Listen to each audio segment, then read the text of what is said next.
Get your snack and beverage of choice ready. It's time to gather around the Trashfires for a tabletop role-playing story. I am your host, Bek Andrew Evans.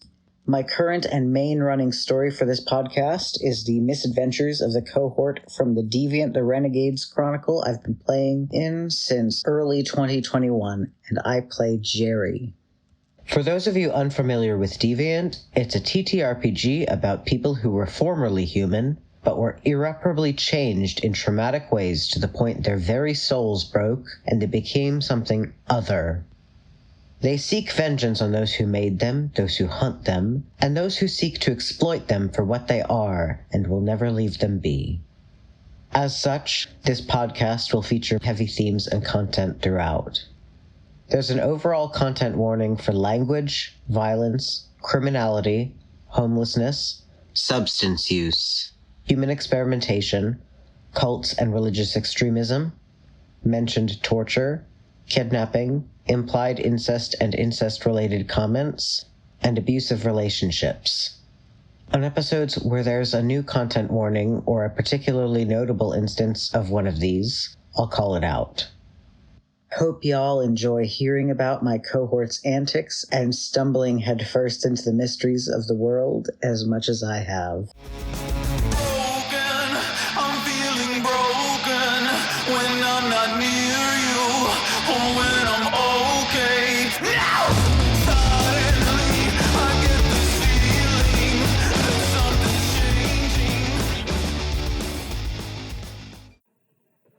Green Country Calcination, Episode 13, Interlude, Sweet Dreams. After that chat with Cassidy and incident with AJ, the cohort goes back to their daily routines for a week or so. They're primarily focused on tasks to gather information about their shared enemies to plan their next steps, though Geri, Grant, and Robert do significant amounts of household management as well. The cohort doesn't have many significant interactions with each other in person over the following week. Their schedules keep conflicting as they go about their individual tasks. They mostly meet up for shared meals with whoever's available. That night, after the incident, Geri dreams again about Amanda. She's desperate for clues about her current status and location, though she's well aware she may not like what she finds. She finds herself watching a scene play out in a cafeteria, a food court in a mall. The images are blurry at first. Amanda's sitting across from Jake. She keeps her hair fairly short and dresses in a butch style, with tank tops, an open overshirt, jeans, and sneakers. Amanda's got fluffy, curly dark brown hair and light mid-tone skin from being mixed race. Jake is a very young adult, about 18, preppy jock that you can tell by looking at him he's got a bad boy streak and is probably up to something. Amanda asks how he connected her to her. Jake says they have their ways, and he just borrowed from that. He continues, asking rhetorically if Geri reached out and weird things happened. He says that's their life now. It's a dangerous life. Amanda frowns and reluctantly says she understands, but still worries. Jake pats Amanda's shoulder comfortingly and tells her she can't help Geri, that they'll come for Amanda if they find out Geri reached out. He tells her she needs to keep herself safe. Amanda nods, and that part of the dream fades to black, like a movie. When it fades back up, Amanda's stepping into the Oklahoma City airport, staring at her phone. She's dialing a number, Geri's number, over and over again. She quietly pleads for Geri to pick up, but there's nothing. As she finally boards the plane, she gives up. She curses Geri and sighs, whispering that she misses her too. That scene fades out, and Geri wakes up. She's aware Amanda has close relatives out of state she would be able to stay with. After the dream, Geri gets a different burner phone from the stash. She was afraid that somehow her previous one had been compromised.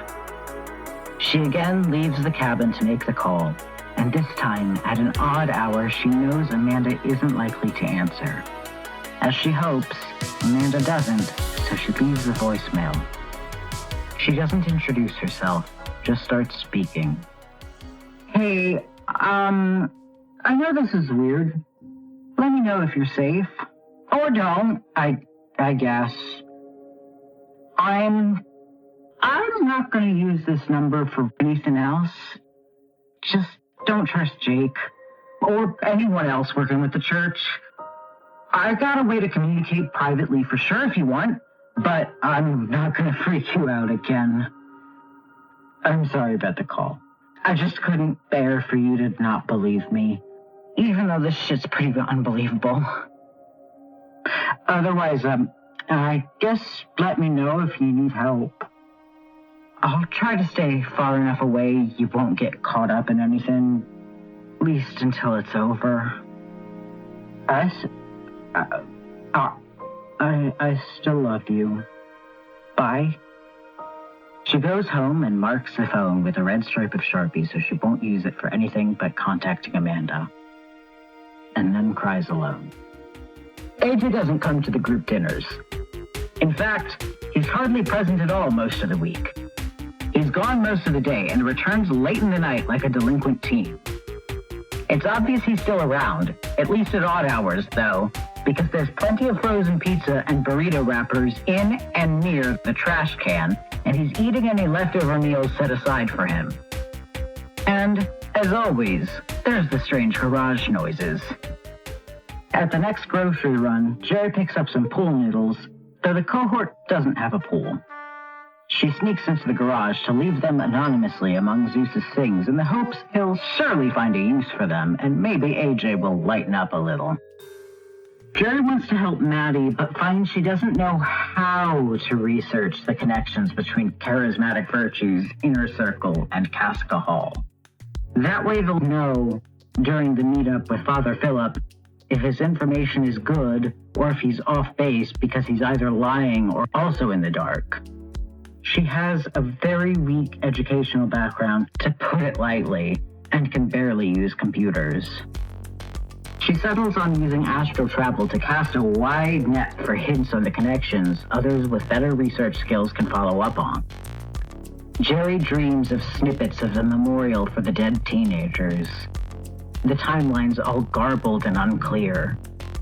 At some point, before, during, after, she can't tell where it's supposed to fit in the timeline of events, but she sees a still image of a donation check being handed over between the church's inner circle and Casca Hall.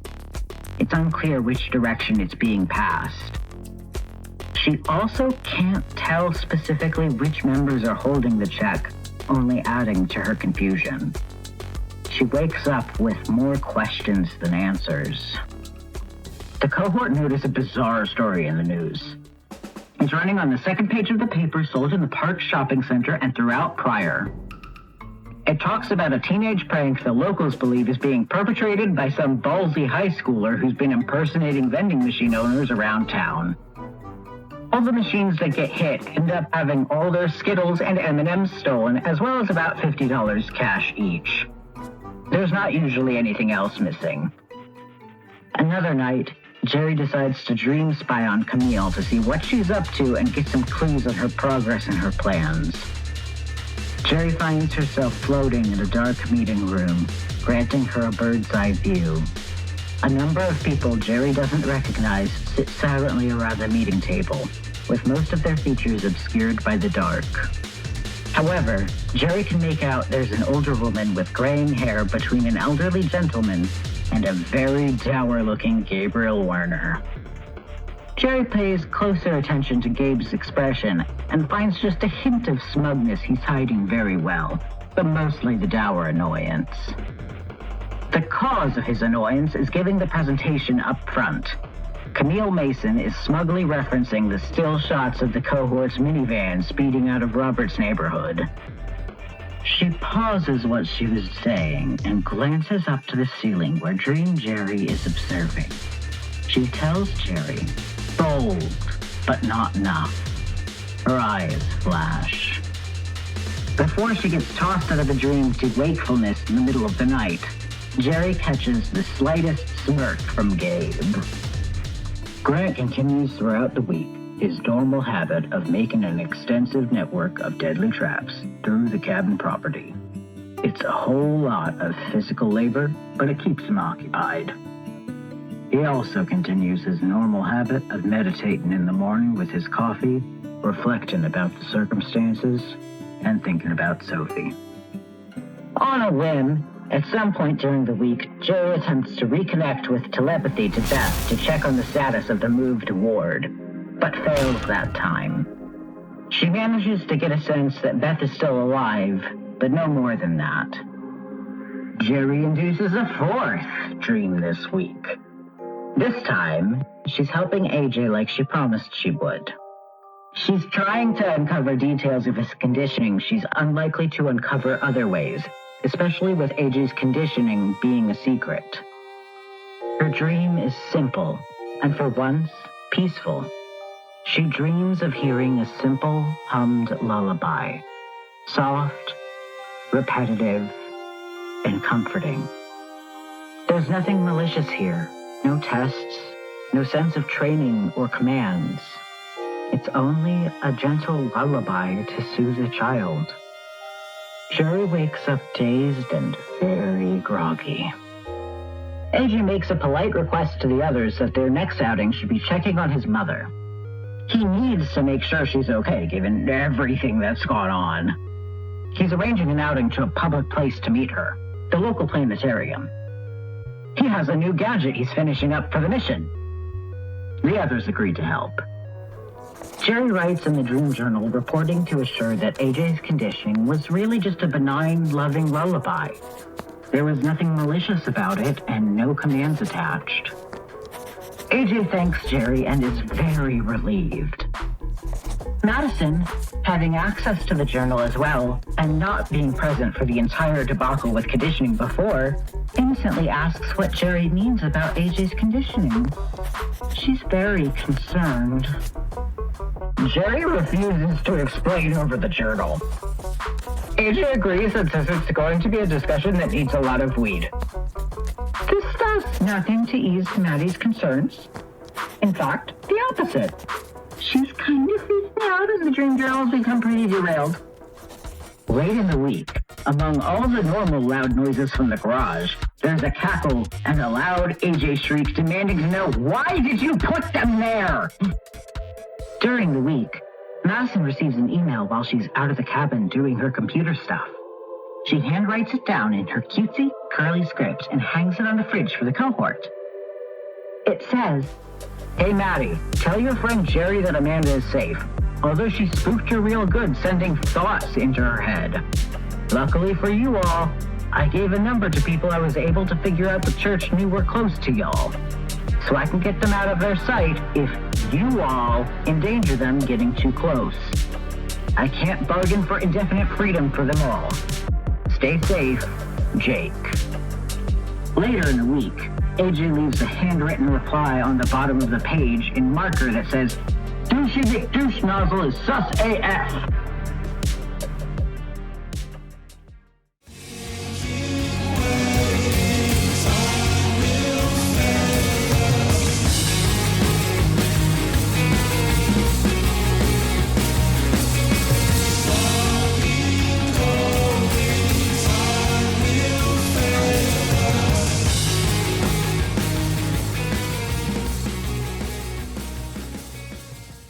Thanks for listening. This has been Gather Round the Trashfires with Bek Andrew Evans.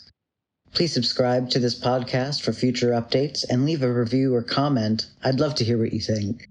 You can follow me on a few different social platforms with the username Bek Andrew. That's BEKANDREW. No spaces on Tumblr and Blue Sky mainly. If you'd like to support me, subscribe to my Patreon at patreon.com/BekAndrewTTRPG and purchase my art prints and tabletop products, including my Deviant the Renegades community content novella related to this chronicle via my link tree in the description. AJ is played by Rowan. Geri is played by me. Madison is played by Sin. Robert is played by Pandito. And our storyteller is Casey Grant. The intro theme is _violence by Avantist from the Free Music Archive, licensed under Creative Commons Attribution International 4.0. The end theme is Time Will Fail Us by Troigo from the Free Music Archive, licensed under Creative Commons Attribution International 4.0. If you like the songs, I encourage you to check out more of their work. I've linked their Bandcamps in the description. Until next time.